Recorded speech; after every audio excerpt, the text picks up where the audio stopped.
Kenya.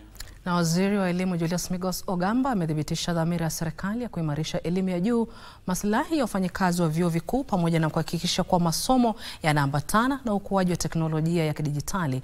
Waziri Ogamba amesema kuwa serikali tayari imelipa shilingi bilioni 7.9 chini ya mkataba wa makubaliano ya mwaka 2017-2021 ya wahadhiri wa vyuo vikuu, huku malimbikizi yaliyosalia yakisema yatalipwa katika mwaka wa kifedha wa 2026-2027. Mengi zaidi na mwanahabari wetu Khalid Abdullahi.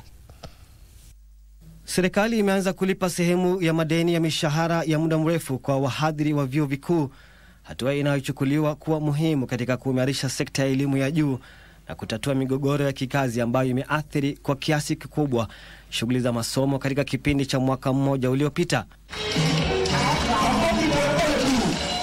Akizungumza wakati wa sherehe za 58 za kufuzu za Chuo Kikuu cha Kenyatta, waziri wa elimu Julius Migos alisema kuwa pesa za awamu ya kwanza ya malimbikizi ya shilingi bilioni 7.7 zimewekwa katika akaunti za vyuo vikuu, huku malimbikizi yaliyosalia ikitarajiwa kulipwa katika kipindi cha matumizi ya pesa za serikali cha mwaka 2026-2027.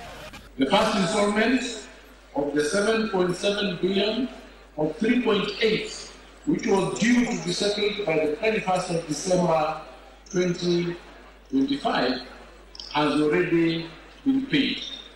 The balance of the 3.8 would be paid as scheduled in the financial year 2026-2027. Amesema hatua hiyo ni ishara ya kutimiza makubaliano na pia kukuza uadilifu katika vyuo vikuu vya umma. We are resolute in our commitments to fast-track the negotiations and conclusion of the 2025-2029 collective bargaining agreements. We must and we will break this cycle of industrial strife and build an environment of trust and harmony in our institutions, all the way from basic education to higher education. Wakati wa sherehe hizo, Ogamba alifichua kuwa usajili wa wanafunzi katika vyuo vikuu na vyuo utatangazwa leo kufuatia kutangazwa kwa matokeo ya mtihani wa tathmini wa KJSEA. The sector has begun to prepare for the monumental shift that will be marked by the entry of the first cohort of CBE students into higher education in 2029. These are the students who are being transitioned to grade 10 by January 2026. They are being placed today, and by noon today we will start checking to know which schools they are going to. They are due to transition to our universities in 2029. Hata hivyo, waziri Ogamba alisema utoaji wa fedha kwa wakati unaakisi dhamira ya wizara ya kuhakikisha ufanisi na uwazi.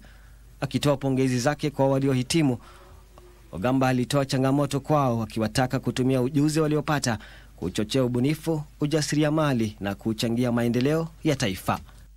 The government's vision is to see our universities move beyond simply using digital tools and instead to actively shape the digital future of Kenya and the region at large. Khalid Abdullahi, Darubini.